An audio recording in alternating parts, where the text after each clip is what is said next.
예레미야 21장 제가 8절 한 구절을 이제 받들어 읽는데요. 이제 이 주제, 이 길에 관한 주제로 오늘 이렇게 설교하려고 합니다. 예레미야 21장 8절을 보시면요.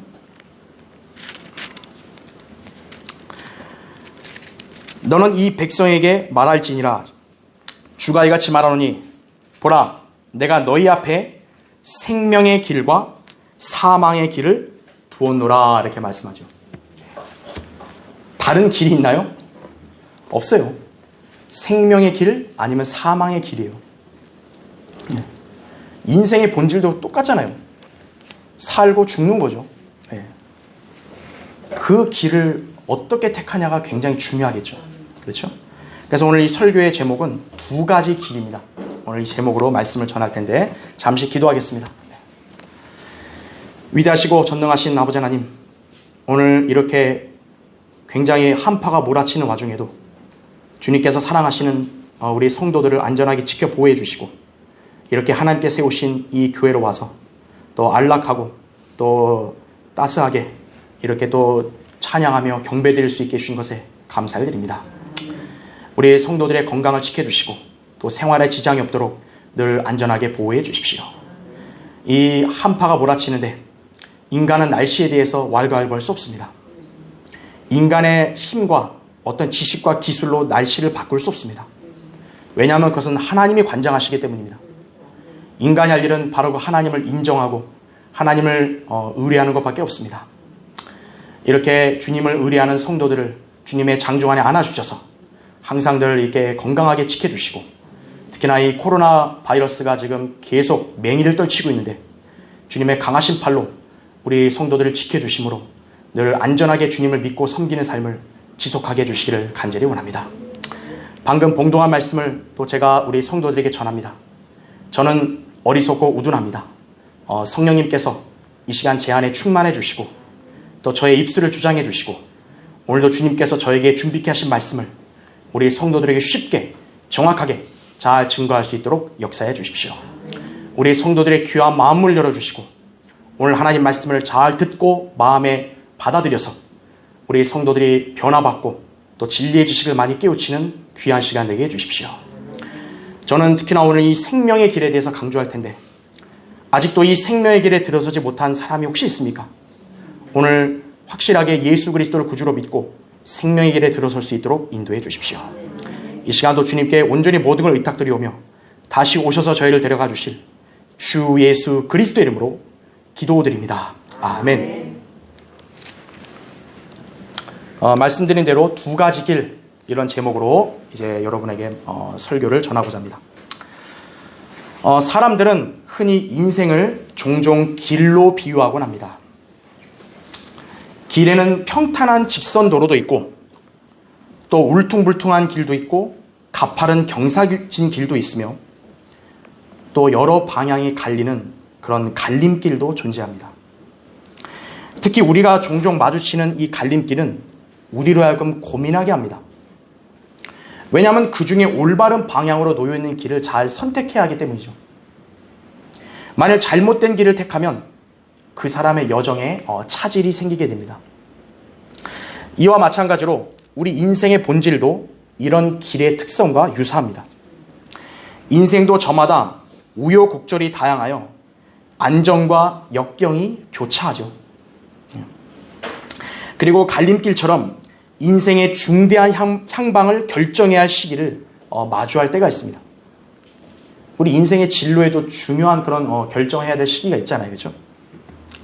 이때 판단에 따라 인생의 질도 달라지게 됩니다. 그러다 보니 인생의 전환점이 될 수도 있는 이 길을 선택해야 될 때는 누구보다 신중하게 판단하게 되는 것이죠. 그렇죠? 그렇지만 인간이 자신의 인생에서 올바른 길을 잘 선택하는 경우는 여러분 얼마나 될 것 같습니까? 모든 인간이 자기 인생의 길을 잘 선택했다면 후회가 없어야죠. 근데 인간들 중에 후회 없이 사는 사람이 한 사람이라도 있냐 이거예요. 인간의 약점은 내일 일을 알지 못한다는 데 있습니다. 야고보서 4장 14절에 나온 그대로죠. 지금 자신이 걸어가고 있는 길, 혹은 내가 방향을 전환해야 되는 그 길이 올바른지 아닌지를 미리 알 수 없습니다.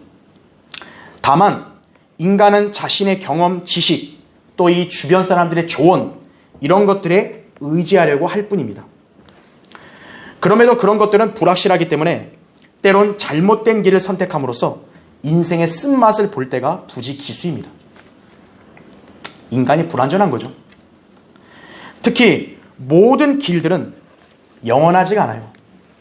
길에도 끝은 있어요. 인생도 이처럼 영원하지 않고 반드시 종착점이 있습니다. 그것은 바로 죽음이에요. 사람들은 이 점을 알고 있으면서도 애써 부인하려고 합니다. 하지만 우리가 좀처럼 인지하고 싶지 않은 인생의 흐름, 죽음 앞에서 다 끊기는 거예요.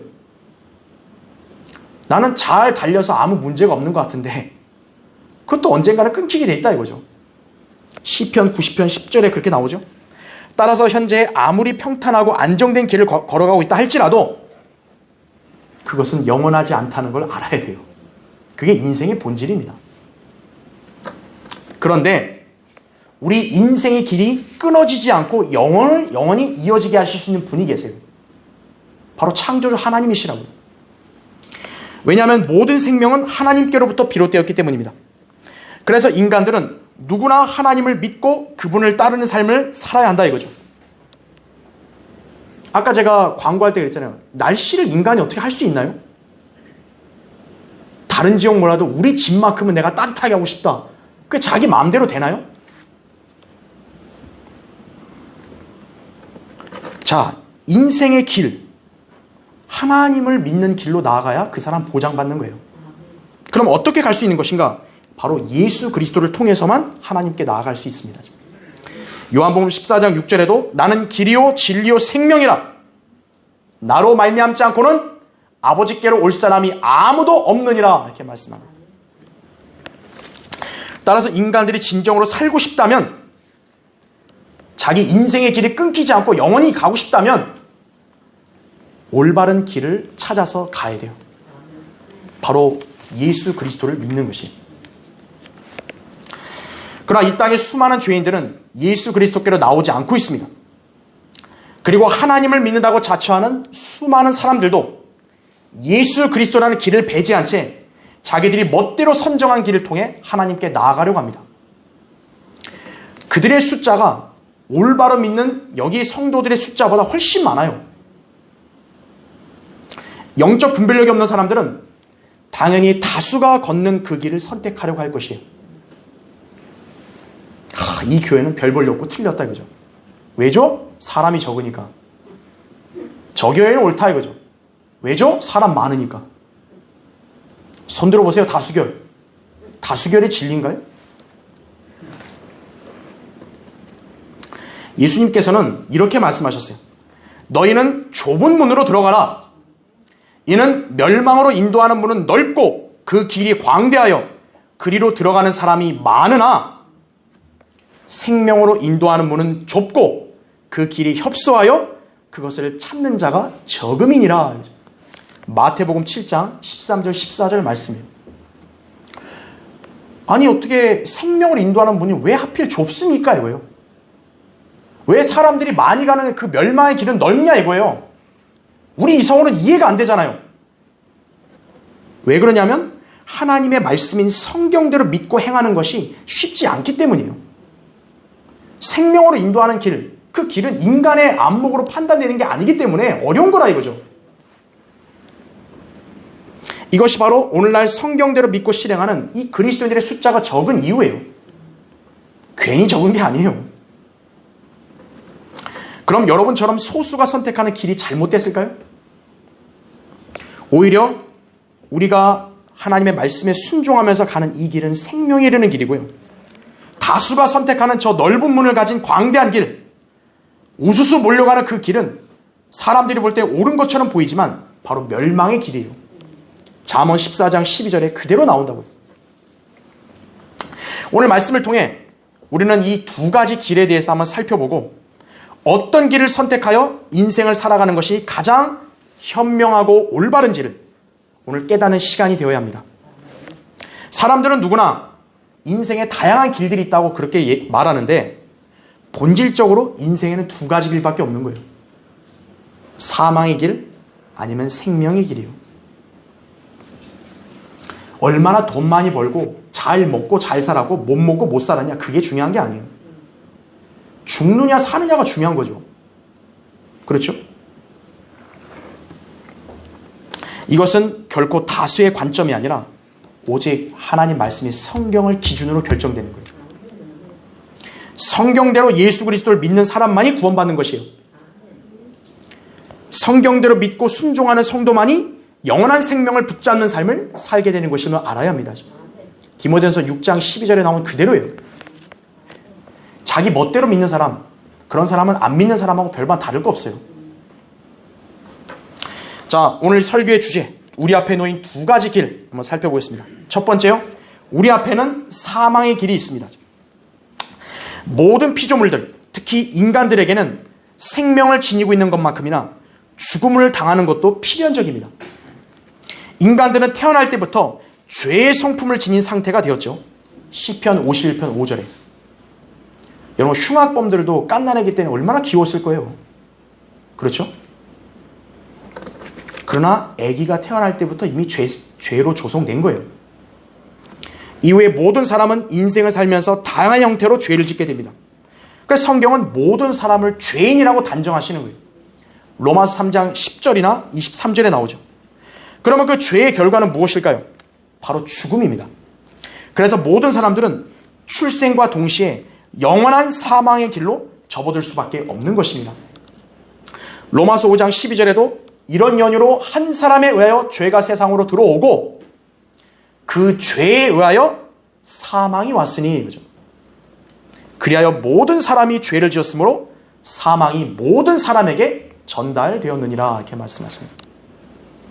우리 인류의 조상 한 사람의 범죄로 인해서 우리 모든 인간들이 그 죄성을 갖고 태어난 거예요.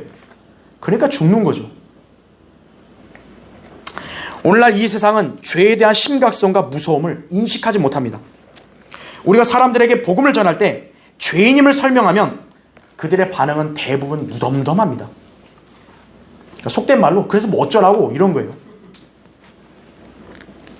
근데 죄인이라는 걸 알아요. 왜냐하면 인간이 불완전하다는 것은 자기 양심으로도 증거하잖아요. 그런데 자신의 죄에 대한 대가를 반드시 지불해야 된다는 점은 믿지 않는 거예요. 죄 좀 졌으면 어떠냐 이거예요. 수가 많지 않으면 되지 않냐 이거죠. 그럼 그렇다 해서 자기 죄가 없어지나요? 자기가 남에게 안 들키면 그 죄에 대해서 자기는 자유로운가요? 성경은 반드시 우리의 죄가 우리를 찾아낼 것이라고 말씀하는 거예요. 민수기 32장 23절에 정확히 나오다고. 그 죄는 필히 모든 인간들에게 자신의 싹을 요구할 것인데 그것이 바로 사망입니다. 그렇게 모든 인간들은 전부 이 사망의 길에 들어서 있는 것이에요. 그런데 이 사망의 길은 단순히 이생으로 끝나는 게 아니라 육신의 죽음 이후로는 훨씬 엄중한 하나님의 심판이 기다리고 있습니다. 사람들 중에서도 소위 무모하거나 이 뻔뻔한 사람들은 죽음이 마치 대수롭지 않다거나 두렵지 않다고 자신을 속이죠. 뭐 죽는 게 뭐 어때 대단하다고. 근데 왜 코로나는 무서워하죠? 그렇죠? 죽는 게 안 무섭다면 왜 화재 난 현장을 도망가려고 하냐고요. 스스로 속이지만 인간은 누구나 죽음을 두려워하게 돼 있어요. 그러나 실제로 하나님의 심판 앞에서는 죽음이 아무렇지 않을 정도일 거예요. 한 번 죽는 것은 사람들에게 정해진 것이고 그 뒤에 심판이 정해진 것 같이 히브리서 9장 27절이 하나님께서는 인간의 마음속을 일일이 아시는 분이세요. 에스겔 11장 5절에 나오죠. 그래서 어떤 죄인도 완전 범죄를 하나님 앞에서 그렇게 꾸밀 수 없고 알리바이로 자기를 속일 수 없어요. 얼마나 참 부끄럽고 무서운 일이겠어요. 하나님 심판 앞에서. 하나님께서는 예의 없이 사망의 길을 고집하며 걸어간 죄인들을 영원한 불의 형벌에 처하게 함으로써 마침내 영원한 멸망을 당하게 하십니다. 이것을 성경에서는 둘째 사망이라고 말씀한 거예요. 그러니까 인간이 구원받지 않으면 어떻게 돼요? 이 땅에서 죽는 그 길을 가는 거고, 또 그 뒤에 영혼에서도 둘째 사망의 길을 역시 또 걸어가는 거예요. 계시록 21장 8절에 이렇게 나옵니다. 그러나 두려워하는 자들과 믿지 아니하는 자들과 가증스러운 자들과 살인자들과 음행하는 자들과 마술하는 자들과 우상 숭배하는 자들과 모든 거짓말하는 자들은 불과 유황이 타는 못에 참여하리니, 이것이 둘째 사망이라 이거죠. 하나님이 그냥 한번 겁주려고 없는 사실을 이렇게 기록했을까요? 만약 이것이 가짜라면요, 이 성경은 없어져야죠, 진직이. 우리는 건전한 상식과 양심만 지니고 있어도요, 성경 말씀을 충분히 믿을 수 있습니다. 분명 인간들은 누구나 믿고 싶어 하지 않지만 자신이 죽을 거라는 점은 누구나 다 인지해요. 그렇죠. 하루는 영국의 무신론자들의 클럽, 그 클럽의 우두머리인 프란시스 뉴포트경, 이 사람이 임종시에 주위에 모인 사람들에게 이렇게 말했다고 합니다. 무신론자는 뭐예요? 하나님이 없다는 거잖아요. 신이 없다. 그러니까 자기가 최고다라는 사람들 아니에요. 그 클럽을 이끌었던 우두머리가 자기가 죽을 때 이렇게 고백한 거예요. 들어보세요. 나에게 하나님이 없다고 말하지 말라 이거예요. 자기가 생전에 그렇게 살았잖아요. 근데 자기가 얘기하는 거예요. 나에게 하나님이 없다고 말하지 말라. 나는 그분이 계시고 환한 그분 앞에 서 있다는 것을 느끼고 있으니까. 지옥이 없다고 하지 말라 이거죠. 아이고, 살아생전에 막 얼마나 지옥 비웃었어요. 근데 죽음이니까, 죽음을 앞두니까 이러는 거예요. 벌써 내 영혼이 그 불길 속으로 들어가는 것을 느끼고 있으니까 가엾은 사람들아, 나에게 희망이 남아있다고 말하는 것을 그만두어라. 왜냐하면 나는 영원한 가망이 없다는 걸 알고 있으니까. 근데 그걸 그때 가서야 아나요? 우리는 하나님의 말씀을 통해 우리에게 놓인 이 사망의 길을 정확하게 알고 믿을 수 있어야 하는 것입니다. 사망의 길이에요, 인간 앞에 놓인 건. 수많은 인간들은 자신 앞에 사망의 길이 놓여 있음에도 분별하지 못하고 오히려 그 길을 계속 가기를 재촉하고 있습니다. 왜냐하면 이 사망의 길은 굉장히 넓고 광활하고 쫙 새로 깐 아스팔트처럼 어때요? 걷기도 편안하니까 그래요. 반면에 정반대인 생명으로 가는 길은 어떠냐 이거죠. 좁고 울퉁불퉁하고 불편해요. 그러니까 어차피 가는 길이라면 자기는 이렇게 넓고 편하게 가겠다 이거죠. 그래서 생명으로 인도하는 길을 안 가려고 하는 거예요, 사람들이. 인간들은 이 길에 그냥 그 순간만 보지 그 끝을 못 보는 거예요. 이 사람들은 하나님 말씀을 믿지 않기 때문에 사망의 길의 엄중함 등을 불신하는 것입니다. 더군다나 수많은 다수가 그 길을 선택하고 있으니까 이거죠. 우리 옆집 아줌마, 우리 옆집 친구도 다 그 길 가는데, 아, 우리 옆집에 공부 잘하고 돈 많이 버는 사람도 불상 앞에 절하는데, 아, 나도 그러지 뭐. 그 많은 사람들하고 똑같이 따라가면 자기도 그렇게 되는 줄 아는 거예요. 그것이 바로 사망의 길로 사람들이 넘쳐나는 이유예요. 생명의 길을 알지 못하는 죄인들, 바로 비참한 말로를 겪는다 이거죠. 여러분이 성경대로 주님을 올바로 믿고 받아들인 것이 얼마나 놀라운 은혜인지를 알고 이 길에서 벗어났다는 사실에 감사와 찬양을 늘 드려야 합니다. 구원받은 성도들, 영혼의 관점에서는 여러분은 구원받았기 때문에 생명의 길을 들어선 건 맞아요. 하지만 여러분도 이 땅에서 주님의 뜻을 거스르고 자기 육신대로 살려고 하고 세상의 풍조를 따라가려고 하면 여러분은 이 땅에서 사망을 당할 수도 있다는 걸 아셔야 돼요. 로마서 8장 13절에 너희가 육신을 따라 살면 죽을 것이나 이거죠. 성령을 통하여 몸의 행실을 죽이면 살리라 이거죠. 그러므로 여러분이 이 땅에서의 생명도 가치 있게 보존되고 가치 있는 삶을 살려면 육신의 정욕을 거부하고 하나님 말씀을 따라 살아야 되는 거예요. 그게 비법입니다. 그렇죠? 자, 우리 앞에 놓인 두 가지 길. 두 번째요. 우리 앞에는 생명의 길이 또 있어요. 사람은 누구나 생명을 사랑하고 항상 간직하기를 열망합니다. 죽는 것보다는 사는 게 낫죠. 그래서 모든 사람들에게서 가장 중요한 것은 생명입니다. 이것이 예수님께서 사람이 온 세상보다 더 귀한 것은 인간의 혼, 즉 생명이라고 말씀하신 이유입니다. 누가복음 9장 25절이나 마가복음 8장 36, 37절에 예수님이 정확하게 말씀했다고요. 이 세상의 모든 걸 여러분 다 가진다 해도 이따 10분 뒤에 여러분 죽는다면 무슨 소용이 있죠?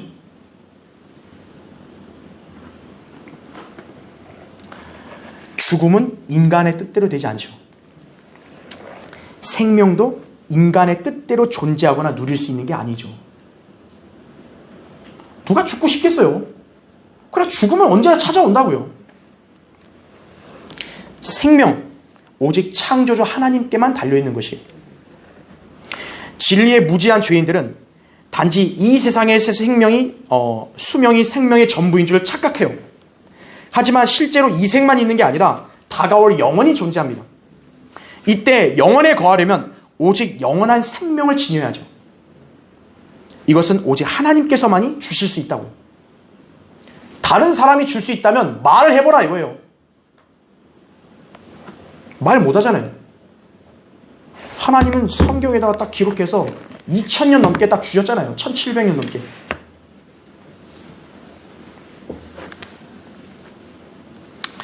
하나님께서는 모든 인간들이 영생에 이르는 길을 마련해 주셨는데 그 길은 오직 예수 그리스도를 통해서만이 걸어갈 수 있습니다. 그래서 예수님께서는 자신을 길이요 진리요 생명이라고 말씀하신 것입니다.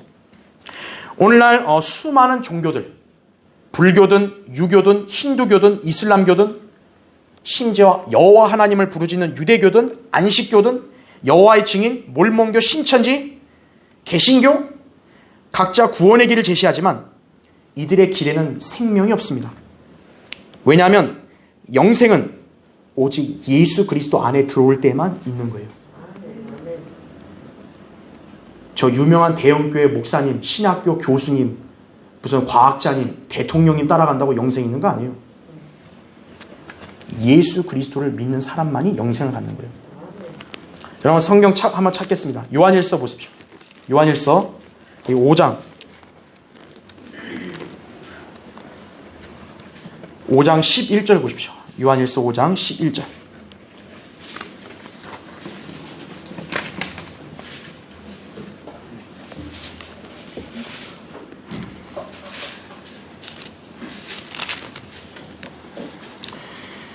요한일서 5장 거기 11절 보시면 또 증거는 이것이니 하나님께서 우리에게 영생을 주신 것과 이 생명이 그의 아들 안에 있다는 것이라 하죠. 그 아들이 있는 자는 생명이 있고 하나님의 아들이 없는 자는 생명이 없느니라 하죠. 내가 하나님의 아들의 이름을 믿는 너희에게 이런 것들을 쓰면 너희에게 영생이 있음을 알게 하려 함이며 또한 너희가 하나님의 아들의 이름을 믿도록 하려 함이라 이거죠. 왜 우리가 성경을 이렇게 하나님께로부터 받았냐 이거예요. 왜 여러분이 성경을 읽어야 되죠? 왜 성경을 믿어야 되죠? 바로 이 사실을 알라는 거예요. 예수 그리스도만을 구주로 믿고 그분을 영접한 성도는요, 그 사람 안에 생명이 있는 거예요. 왜냐하면 예수님이 생명이니까요. 예수 그리스도 안 믿은 사람은 지금 호흡하고 걸어다니고 살아있는 것처럼 보이지만 하나님 보시기엔 죽은 사람이에요. 수많은 거짓 교인들, 종교 지도자들, 예수 그리스도의 신성을 거부하고 바른 성경의 권위를 무시하기 때문에 결코 생명의 길을 알지도 못하고 그 길에 들어설 수도 없습니다. 왜냐하면 그들은 예수 그리스도를 알지 못하기 때문이에요. 그들은 하나님께서 말씀으로 자신을 계시하신다는 사실 알까요? 사무엘상 3장 21절에 나온 그 말을 알까요? 예수 그리스도께서 말씀이시라는 사실 요한복음 1장 1절을 또 예수 그리스도를 믿음으로 영생을 얻을 수 있다는 사실 그걸 알까요? 모른다고요. 그냥 생각 없이 교회 다니는 거예요. 그러니까 생각 없이 새벽 예배에 그냥 가서 그냥 졸리면서도 기도하는 채 하고 하는 거예요. 그러다 보니까 이런 사람들은 성경이 변개되면 안 된다는 사실에도 관심 없어요. 아, 성경이 좀 틀리면 어때 이거예요. 자기 시험 답안지가 틀리면 뭐라고 하면서 성경이 좀 틀리면 어때 이거예요. 단지 자신들의 기분, 취향에 따라 신앙생활에도 무방하다는 식으로 착각하는 것입니다. 그래서 제가 그 사람들은 예수 그리스도를 모른다고 제가 말하는 거예요. 예수 그리스도를 아는 사람만이 영생을 받을 수 있습니다. 요한복음 17장 3절에 나오죠. 그분을 어떻게 할 수 있죠? 요한복음 5장 39절에는 성경을 상고하라. 이는 너희가 성경에 영생이 있다고 생각함이니 그 성경은 나에 관하여 증거하고 있음이라. 예수님께서는 말씀이시고 또 생명의 말씀이세요. 이 점을 성경에서 증거하는 것입니다. 진리를 믿은 사람, 이 사람만이 이 생명의 길을 택하여서 걷고 있는 거예요. 왜 주님께서 성경을 기록하셔서 우리에게 주셨냐 이거예요. 여러분 하나 더 찾을까요? 요한복음 20장 한번 보십시오. 요한복음 20장 거기에 30절 한번 보세요.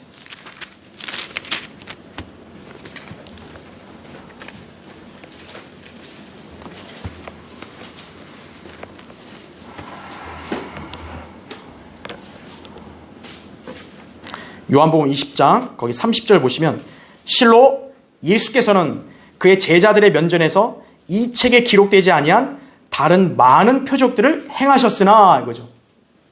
아, 실제로 예수님이 3년 반 동안 지상에 사역하셨다는데 얼마나 많은 일들이 있었겠어요. 근데 복음서에다 그걸 다 기록할 수 없죠. 그러니까 많은 일들이 있었지만 왜 복음서에만 있는 이 사실만 기록했냐 이거예요.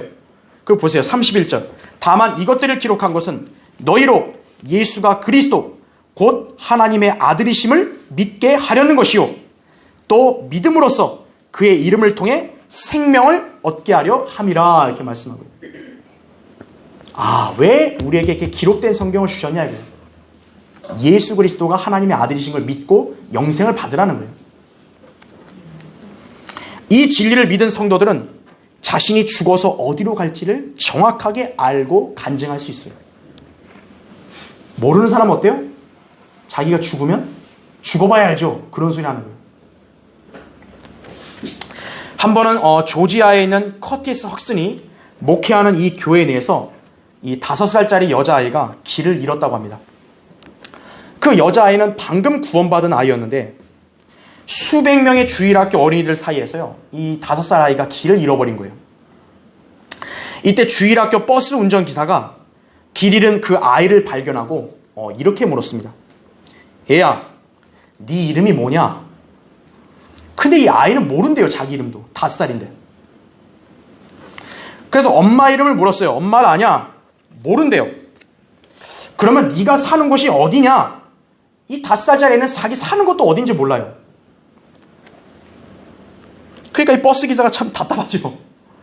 그 기사가 이렇게 물은 거예요. 그러면 좋다. 만약에 오늘 네가 죽게 되면 너 하늘나라에 갈 수 있다는 사실은 알고 있니? 그랬더니 이 아이가 손뼉을 치면서 네, 그건 알고 있어요. 그러는 거예요. 자기 이름, 자기 엄마 이름 몰라도, 자기 집 어떻게 가는지 몰라도 나는 예수 그리스도를 믿었으니까 나는 하늘나라 간다는 걸 압니다 이거예요. 5살짜리 애도 알아요. 근데 성인이 모를까요? 대다수 성인들이 몰라요. 죽으면 어떻게 되는지요. 예수 그리스도를 알고 믿는 사람들, 그분을 통해 생명의 길인 하늘나라로 갈 수 있음을 확신하는 것입니다. 예수 그리스도를 믿고 그분을 따르는 길, 생명에 이르는 길이죠. 그 길은 매우 협소하여 사람들이 그다지 선호하지 않습니다. 인간들은 성경보다는 자기 종교심을 더 우선시하죠. 세상적인 관조가 더 중요하죠. 아, 사람들이 그걸 어떻게 생각하는지. 또 지식이나 지혜 등에 더 의지하려고 하죠. 아, 내 생명에 대해서? 아, 굳이 예수를 믿을 필요 있냐? 그런 거죠. 다른 건 다 하겠는데 예수 그리스도를 단순하게 구주로 믿는 거, 아, 그거는 유치해서 안 하겠다 이거예요. 그게 인간들이에요.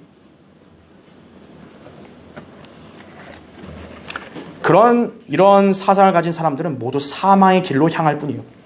생명의 길에 들어서려면 성경대로 예수 그리스도를 믿어야 돼요.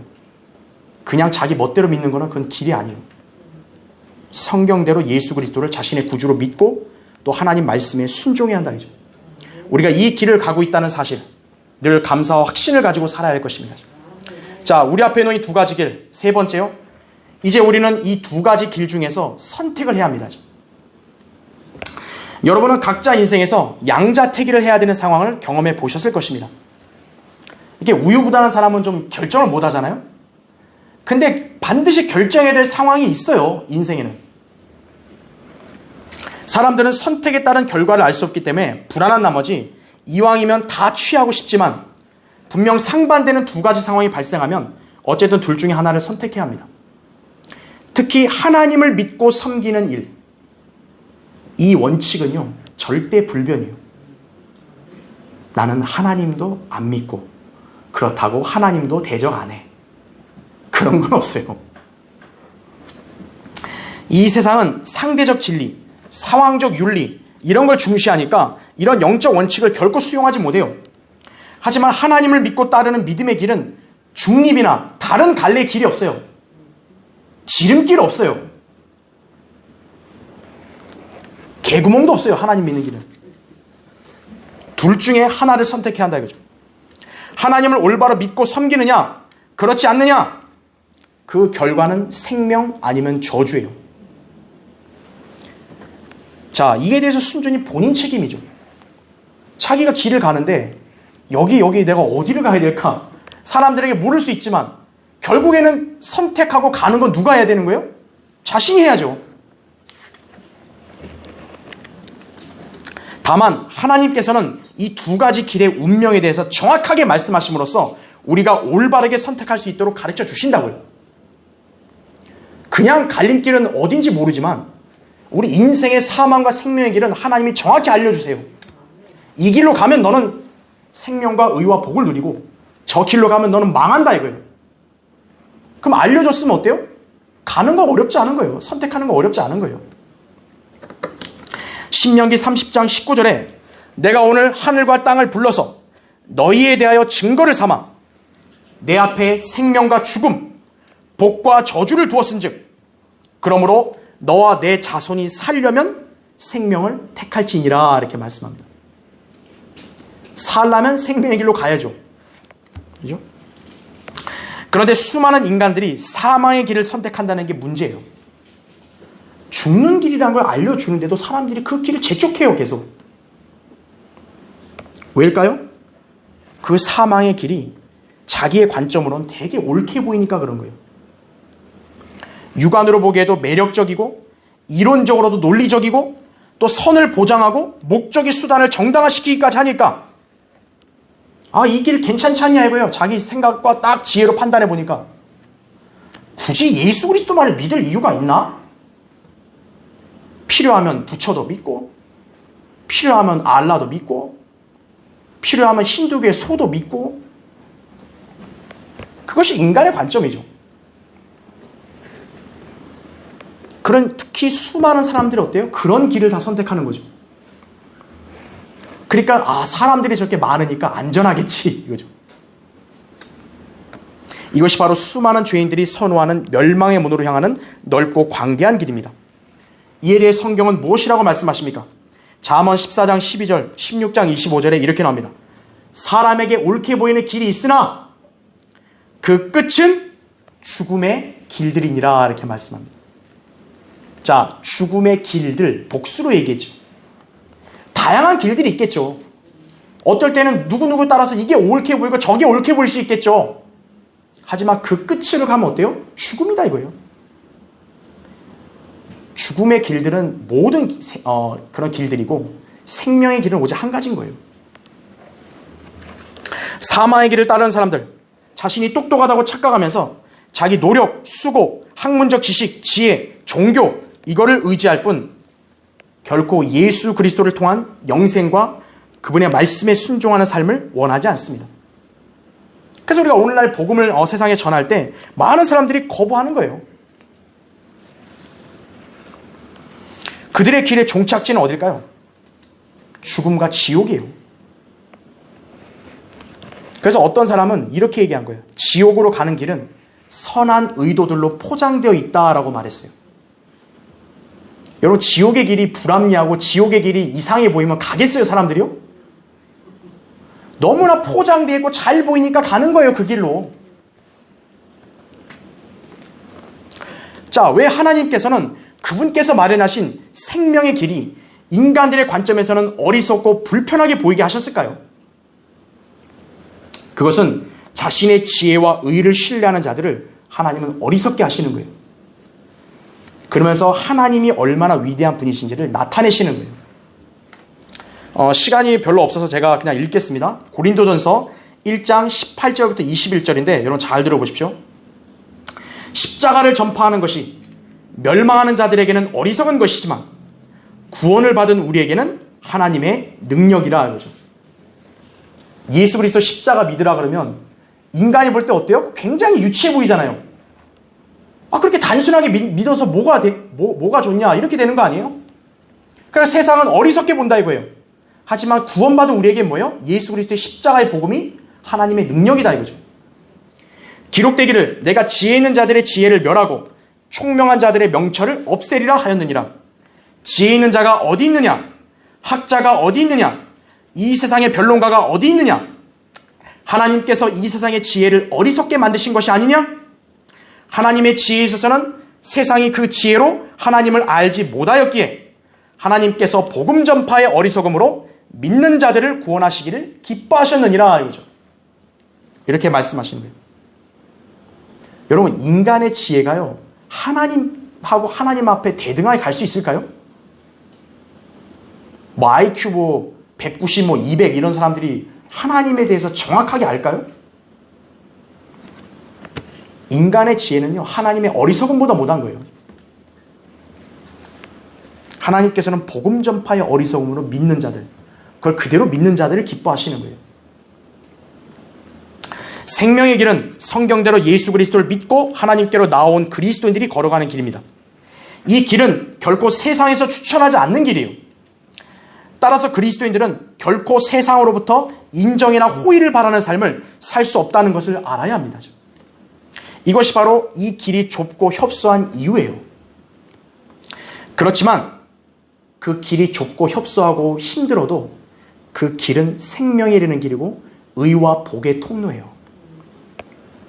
이 길은 사람들의 숫자가 기준이 아니라 성경이 기준이에요. 성경을 믿고 권위에 순종하는 성도들은 그래서 행복한 사람들이라는 걸 아셔야 돼요. 시편 1편 1절부터 3절에 이렇게 나옵니다. 복 있는 사람은 악인들의 간계를 따르지 아니하며 죄인들의 길에 서지 아니하며 그러죠. 조롱하는 자들의 자리에 앉지 아니하는도다 하죠. 그의 즐거움이 주의 법에 있으니 그가 주의 법을 주야로 묵상하는도다. 그는 강가에 심겨진 나무 같아서 계절을 따라 열매를 맺으며 그의 잎사귀도 마르지 아니하리니 그가 무엇을 하든지 번성하리로다 이거예요. 성경대로 믿는 그리스도인들, 여기 있는 우리는 주님과 함께 고난의 길을 걸어가고 있습니다. 왜냐하면 이 길이 결코 넓어서 여유있게 활보하거나 많은 사람들과 어울려서 갈 수 없기 때문이에요. 여러분, 협소한 길을 자기 혼자 가기도 힘들잖아요. 누구를 억지로 끌 수 없잖아요. 때로 험난하고 고통스럽고 많은 사람들의 조롱과 손가락질을 당할 수도 있어요. 왜냐하면 디모데후서 3장 12절에는 경건한 그리스도인은 누구나 박해를 받는다 했다고요. 하지만 이 길이야말로 하나님 보시기에 올바른 생명의 길이에요. 우리는 종국의 영생의 문을 통과하여 주님과 함께 영광과 은혜 가운데서 영원히 거할 것입니다. 이 길을 선택한 사람만이 후회 없는 인생을 살게 되는 것을 알아야 돼요. 사람 따라가다가, 친구 따라가다가 벼락 만다는 속담 있잖아요. 그냥 사람 숫자 보고 따라가면요 망하는 거예요. 하나님 말씀, 성경을 길잡이로 삼아야죠. 그렇죠? 자, 결론을 맺겠습니다. 옛날에 너무나 친한 두 친구가 살고 있었는데요. 이 두 친구가 조용한 이 저녁 강둑을 거닐면서 서로의 앞날에 대해서 이야기를 했어요. 그런데 조금 가다 보니까 이 갈래길이 나와요. 그래서 갈래길을 보니까 한 길은 강둑을 따라서 계속되는 길이에요. 그래서 주위에 과수원도 있고 산책하기 좋은 길이에요. 반면에 다른 한 길은 저기 언덕 위로 난 길이에요. 그리고 언덕 위에는 반짝이는 불빛만 보일 뿐이에요. 다정했던 두 친구가 이 갈래길에서 어떻게 했냐? 그만 헤어지고 말았어요. 한 친구는 자기 말을 듣지 않는 친구를 원망하면서 강둑을 따라 계속 갔다 갑니다. 여러분 어느 길을 가겠어요? 강둑에 과수원 있고 평탄한 그 길 괜찮으세요? 아니면 저기 언덕배에 있는 그 길을 가시겠어요? 뭐 우리 인간이라면 당연히 편한 게 가고 싶겠죠? 그런데 자, 강둑을 따라 이 길을 간 친구는요, 길 옆에 과수원에 과일이 주렁주렁 달린 것이 보여서 갑자기 그 과일을 따먹고 싶은 충동이 생겨요. 그래서 몰래 기어 들어가서 과일을 따서 먹어요. 근데 그 기분과 맛이 아주 별미잖아요? 이 친구는 이런 일에 흥미를 느끼기 시작해서요, 갖고 싶은 충동이 생기면 마음대로 훔쳤다 그래요. 그러던 어느 날 어떤 집에 들어가서 역시 그러다 훔쳤겠죠. 훔치다가 주인에게 들킨 거예요. 근데 그만 주인을 죽이고 달아난 거예요. 그는 결국 붙잡히고 말았고 사형 언도를 받고 죽을 날을 기다리는 신세가 되었습니다. 자, 사형을 얼마 앞둔 어느 날 감옥 안으로요, 신문이 한 장 이렇게 딱 들어와요. 그 신문의 사진을 보니까 낯익은 얼굴이 보여요. 바로 그날 자기하고 헤어졌던 그 친구예요. 그 언덕길, 그 반짝이는 불빛만 가는 그 언덕길 택한 그 친구 사진이 신문에 실린 거예요. 당시 언덕길로 올라갔던 친구, 그 친구가 이끌려갔던 그 반짝이는 불빛, 그 불빛은 조그만한 교회 예배당이었어요. 그날 그 사람이 그 언덕길에 올라가서 그 예배당에 들어가 거기서 주님을 영접했고 그의 생활은 즐겁게 바뀌어져 갔던 것입니다. 그는 열심히 공부해서 대학 총장이 되었고 하원 의원으로 되고 다시 상원 의원이 됐고 결국 그 나라의 대통령이 되었던 것이에요. 이 사람이 바로 미국의 제20대 대통령 제임스 아브람 가필드였던 거예요. 자, 두 친구에게는 두 갈래 길이 있었단 말이에요. 근데 그 길을 각자가 갔더니 어때요? 결과가 완전히 판이하게 달랐죠. 한 친구는 복이고 한 친구는 저주를 받은 거죠. 순간의 잘못된 선택이 그런 영원토록 후회가 남는 그런 일을 발생할 수 있는 거예요. 자, 여러분 어떠세요? 우리 인생에 가장 중요한 이 두 가지 갈림길이 놓여있을 때 여러분은 어떤 길을 선택하시겠어요? 예수 그리스도를 믿음으로 사망의 길이 아닌 영생의 길을 여러분 선택하셨어요? 아직도 생명의 길을 제대로 모른 채 인생을 살았다면 오늘 생명의 길이 되시는 예수 그리스도를 믿어서 영생을 소유해야 돼요. 여기 있는 사람 중에 한 사람이라도 사망의 길을 그대로 가면 안 돼요. 구원받은 성도라면 어떨까요? 다수가 공감하는 넓고 편한 길을 가고 싶습니까? 아니면 성경대로 믿고 고난을 감당하며 영광을 바라보는 좁은 길을 걸으시겠습니까? 성경을 믿지 않는 다수를 따라가려고 하지 마십시오. 그 길은 멸망의 길이에요. 오직 주님만을 신뢰하고 그분이 보여주신 진리에 협소한 길을 택하여 그대로 걸어가십시오. 비록 힘들고 고대도 그 길만이 생명과 안전을 보장받는 유일한 길이기 때문이에요. 여러분은 인생의 영혼을 결정짓는 이 두 가지 길의 실상을 잘 유념하여 생명의 길 그리고 진리의 길을 택했다는 사실에 감사와 찬양을 드리십시오. 이 길을 누구에게든 여러분은 자신 있게 제시해야 돼요. 이것이 진리를 아는 성도로서 인생을 잘 사는 비결임을 알아야 합니다. 생명의 길 잘 걸어가야죠. 그렇죠? 다 같이 기도하겠습니다.